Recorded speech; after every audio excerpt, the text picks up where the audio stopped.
Kia ora. I want to begin by acknowledging the ancestors of this land on whose expulsion and colonization we sit, and that constitutes the fundamental infrastructure on which I'm speaking today. I want to take this moment also to thank my ancestors who have taught me the importance of social justice as the anchor to the generation of knowledge. I want to thank those union organizers, activists, left party organizers, anti-colonial protesters that form the basis of the conversation that I'm going to join into today. I also finally want to thank Lee for organizing this special panel that brings together some of my favorite scholars to think about and discuss what open science looks like and what the conversation on open science ought to be looking at as we consider the horizon. I'm going to frame my talk in terms of the question of epistemicide, the usage of colonial tools to fundamentally erase sites of knowledge production in the global south, and discuss the ways in which we can resist epistemicide through the active work of building knowledge infrastructures. The way this talk will be presented then is that I will begin by discussing the question of epistemicide as the setting for framing the culture-centered approach, which is the approach that I've been working on over the last 2 decades, with the question of what does it mean to listen to voices at the subaltern margins that have historically and systematically been erased from discursive spaces. I will then discuss the question of subaltern science and indigenous knowledge production, the ways in which indigenous knowledge intervenes into hegemonic structures of knowledge production, and how then does that offer an imaginary for indigenous futures. What I have for you here as a way to frame this conversation is an image of a women, mostly Dalit or untouchable women, organized within the context of India's agrarian margins, India's rural margins, in the backdrop of the large-scale epidemic of farmer suicides in India. And they're organizing to put forth and to circulate an indigenous form of agriculture that is embedded in indigenous science and indigenous practice, but also is deeply committed to interrupting and disrupting the neo-colonial, neoliberal project. So this work of the women takes the form of the Millet Network, which is anchored in the production of and the circulation of millets as climate-resistant crops that are embedded in indigenous livelihoods and indigenous struggles. So the concept of epistemicide is rooted in the acknowledgement that the production of knowledge, and more specifically, the production of scientific knowledge, is a colonial capitalist project. Knowledge itself as an instrument works to perpetuate capital, to create new markets for capital, while at the same time colonizing new spaces, bringing these spaces under the control of capital. In fact, the frontiers of contemporary neoliberalism constitute new forms of colonialism that venture into indigenous lands, indigenous livelihoods, in order to expel indigenous peoples from their spaces of living, and B, to co-opt indigenous forms of knowledge in order to circulate capital and create new extractive zones of profiteering. So the project of science, in this sense, is embedded in the logics of whiteness, the norms of whiteness, the principles of whiteness that use science and deploy science in particular ways in order to exclude sciences from the margins.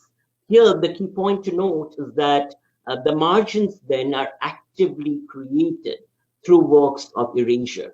The processes of communicative erasure, the processes of delegitimization, the processes of stigmatization, the processes of stealing off the agency of subaltern peoples works precisely to prop up a form of science that perpetuates the colonial exercise. And within this colonial exercise then is the concept of colonial theft. We of course witness that in the form of biopiracy, the stealing of indigenous germplasm, indigenous life, indigenous biologies in order to create networks of profiteering.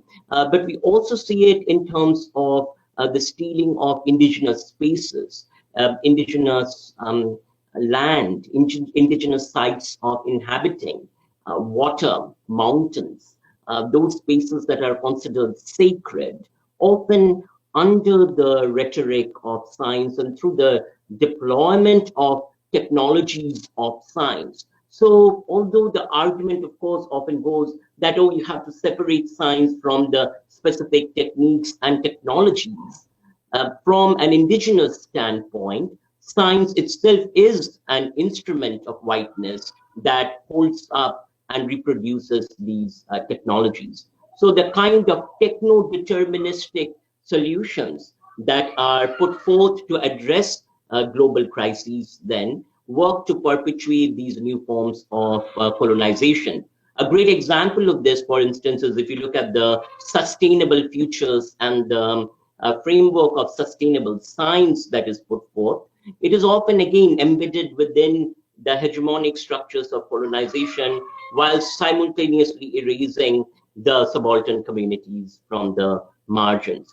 So colonial destruction in that sense is inherent in the production of transnational markets. Indigenous livelihoods, forms of living must be destroyed so that markets can be created, markets can be upheld, and markets can be circulated across spaces. So this work of epistemicide, the erasure of indigenous ways of knowledge generation, of indigenous knowledge claims, is both material and symbolic. At the symbolic level, it works through the deployment of colonial communication infrastructures that are consistently at work to delegitimize indigenous knowledge, to stigmatize indigenous knowledge in order to create the market mechanisms for hegemonic white science. At the same time, the violence is material because in order to carry out these expulsions and extractions, indigenous peoples must be removed from their spaces of livelihood, often through the use of force, through the deployment of the police and the military. So you see this in the frontiers of neoliberal capital, that the ongoing attacks of capital are deployed through the arms of the state, through the deployment of the military, paramilitary, and the police in order to murder, in order to incarcerate, and then fundamentally in order to silence indigenous voices of protest.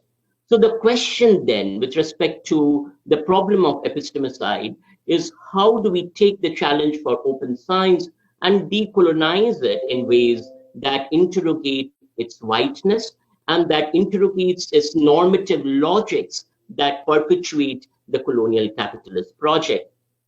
So decolonization in this sense is not about creating an invitational dialogic space, but it is fundamentally anti-colonial. It is resistive in its urgency, in seeking to dismantle the forms, the structures, and the spaces of knowledge production that are embedded in logics of whiteness. Because whiteness in its colonial forms is violence, because whiteness in its colonial form is murder. Whiteness in its colonial forms is extraction and expulsion. So from an indigenous standpoint, the problem of decolonization, or the challenge of decolonization, is one of actually taking down the sides that perpetuate whiteness and its logics, dismantling those spaces where science is generated and where the narrative of science is deployed precisely to erase, precisely to expel, and to create new markets through these processes of expulsion, disrupting the claims of open science and the logics that constitute these claims. So, decolonizing framework invites us to interrogate the fundamental ideologies that are embedded in the ideas of openness. So, who sets the terms of openness? Who operationally defines what is open, for what purposes, and to serve whose purposes? If you, for instance, take the simple idea of transparency from the standpoint of indigenous struggles, or when you locate this question of transparency amidst indigenous struggles, you realize, or you recognize, that in fact, transparency and its tools pretty much have served to colonize. So the language of transparency has often been used in order to steal the indigenous life forms, indigenous bioforms, indigenous knowledge systems, and indigenous science, in order to incorporate them into the white man's narrative of conquest and circulation. So the urgency of the indigenous future then is in recognizing logics such as transparency and the colonial habits that are written into such logics. Similarly, an indigenous interrogation points to the question of data. Who gathers the data? This is especially important when indigenous bodies, indigenous genes, the indigenous DNA is incorporated into colonizing circuits of profiteering, while at the same time carrying out the expulsion, erasure, and violence on indigenous peoples. So these questions of data and transparency from the perspective of decolonization have to be anchored in questions of sovereignty, data sovereignty in terms of ownership of data and ownership of information, research sovereignty in terms of sovereignty over the research process, turning this lens of ownership on its head and really asking the question of where are those infrastructures placed, where knowledge is generated to serve whom, and really working in resistance to hegemonic structures to locate or to move these infrastructures into indigenous domains of knowledge generation that serve the life goals, the agentic imaginaries of indigenous communities embedded very much in the struggles for indigenous life and livelihood.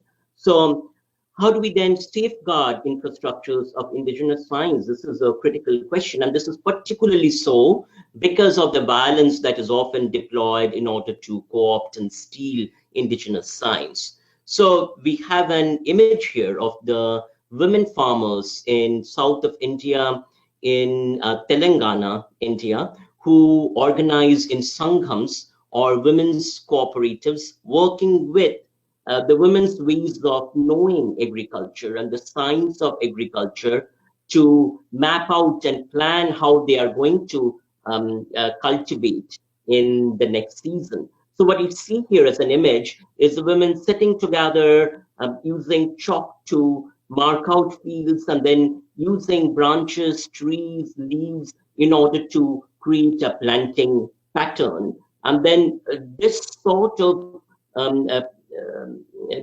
decision making is guided by the evidence that they have created from earlier agricultural cycles, from the everyday work of observation, and from the everyday work of challenging the structures of neoliberal co-optation. So this then, in terms of safeguarding the space, is also about safeguarding the various tools of balance, all the way from agriculture extension to the advertising and promotional efforts that are put forth by transnational corporations and the nation state in order to carry out this form of expulsion. So this really then leads to how do we intervene into the hegemonic structures of science with indigenous knowledge practices.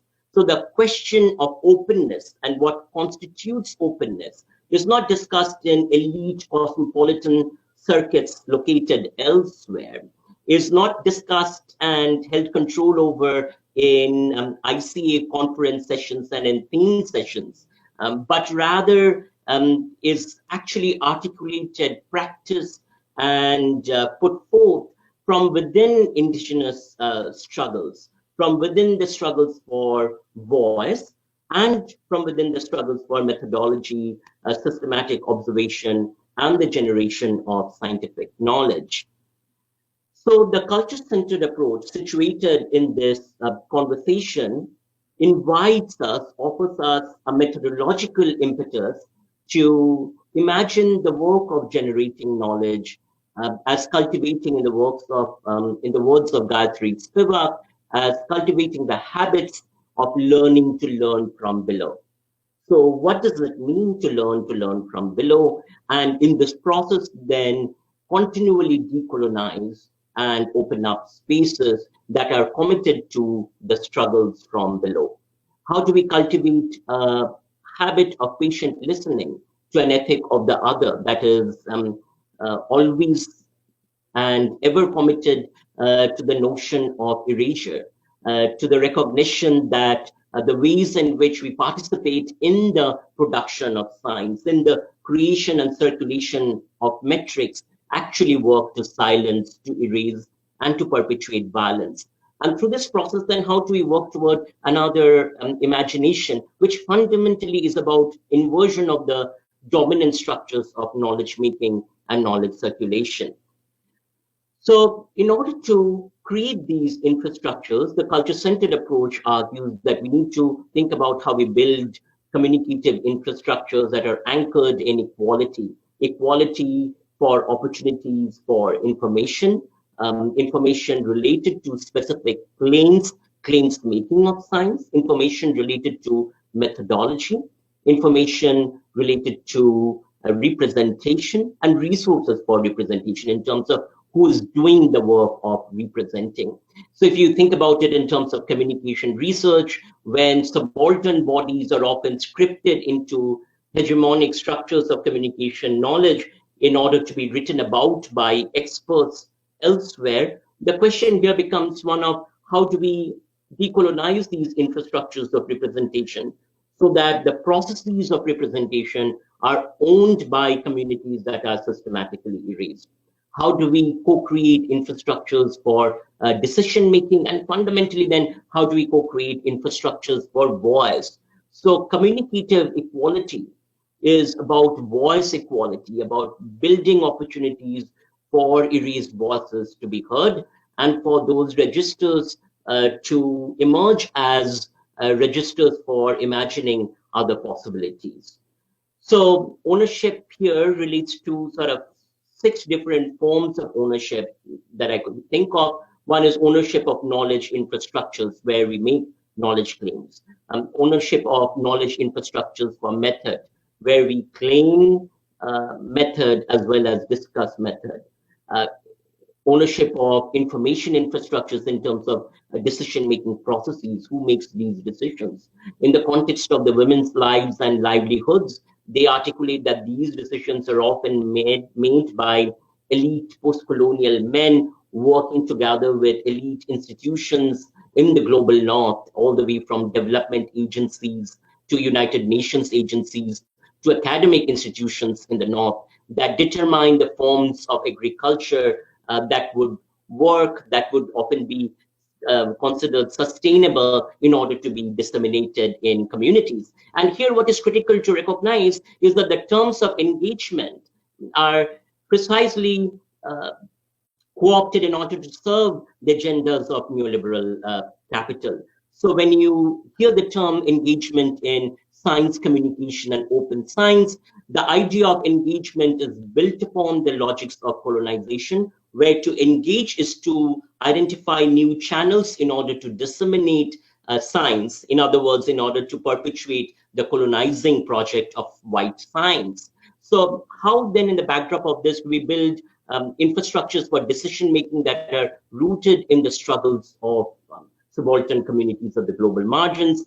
How do we build resources for voice in terms of decision making method and then making knowledge claims? So here you have an image, and the women talk about this in the ongoing work of the Deccan Development Society, which is a collective of cooperatives or sanghams, where they come together to challenge this neoliberal onslaught of commercialized capitalist agriculture. And they say that if you look at where this information is disseminated, if you look at the communication channels, they have been colonized. So when you look at radio, when you look at pamphlets that disseminate this information about biotechnology, about profit-driven agriculture, they take place through communication channels that are fundamentally co-opted in capitalist logics. One has to pay high amounts of advertising rupees in order to place their messages on these channels. So it is really those with power, those with economic access, and those with political access that then tell the story of science, the practice of science, and the forms of knowledge that are presented as what would work. So for the women in their struggle then, the struggle for science and sovereignty in knowledge production, or what one might call as science sovereignty, is about communicative sovereignty. So how do we build spaces of communication that are owned by us within decolonizing contexts, and that create frameworks for our participation anchored in logics that we have created, rooted in our cultural lives, rather than forms of top-down engagement imposed by the status quo. So I want to walk through a couple of examples to demonstrate what I mean by voice infrastructures embedded in this idea of communication sovereignty and material interventions. As you will see here, the voice infrastructures are very much embedded in the materiality of everyday life and everyday struggles within this context for a say over agriculture, for a say over ecosystems and ecologies.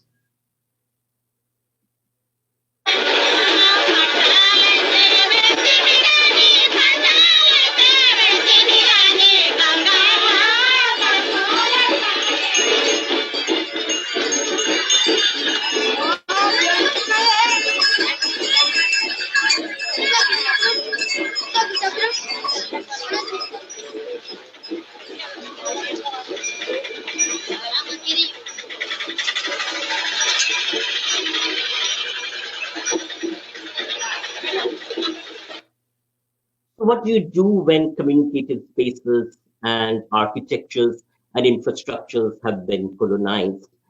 Within this context, then, within the context of this particular anti-colonial struggle, it is the bullock carts embedded within the fabric of community life, the songs, the seed banks, the traveling seed banks that you can see that are carrying the seeds that belong in community, embedded in community life, rather than the seeds manufactured by transnational corporations that can only be bought and sold through the market.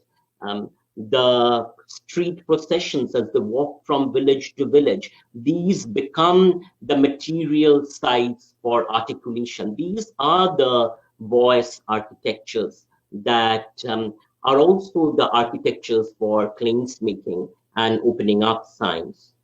So the process of co-creating communication infrastructures then is one about building spaces of communication sovereignty. Spaces where claims can be made by those at the global margins, margins that are actively created by the processes of extraction and expulsion, and participate from these margins in terms that are determined by those at the margins embedded within logics determined by those of the margins. How do we then build plural networks of solidarity that become ways of opening up science through conversations embedded in the everyday methods of struggles of the grassroots and at the subaltern margins? How do we connect across spaces in these struggles? And through these connections, how do we intervene into hegemonic structures? And the work of the women with millets as a climate-resistant crop is a great example, because through that process, then they build the millet network that then brings this form of knowledge generation and this science of knowledge generation across spaces that travels across the global south. But what is also critical to note here is the importance of resistance and keeping intact the resistive politics. And that essentially means that one has to continually monitor, evaluate, and challenge the hegemonic structures that seek to co-opt and colonize. So how does generation of millets embedded in indigenous science then challenge the co-optive moves by the Gates corporations, Gates Foundation, by transnational corporations to then take the millet and turn it into a commodity to profit global capital while actually excluding the women? So the struggle for indigenous science is also the struggle against hegemonic structures and building and sustaining bioresistance.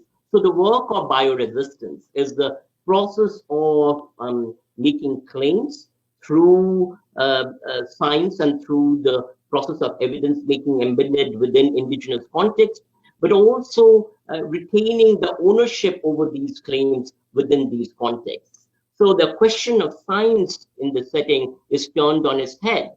For many indigenous struggles, it is about, the question is about not just what we can share in order to create global frameworks and to build global spaces of resistance, but also what do we keep?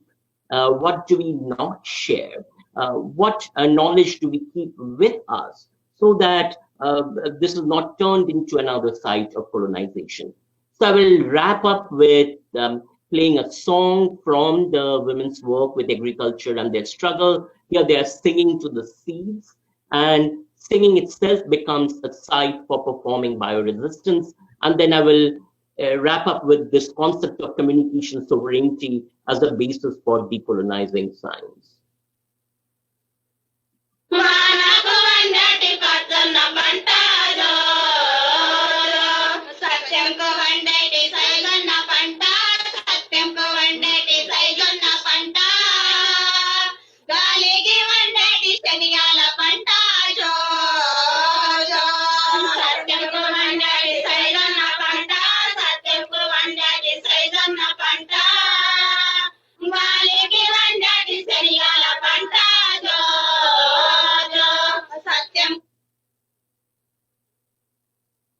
The concept of communication sovereignty then is about building and sustaining these communicative spaces that are owned by those at the margins of the margins.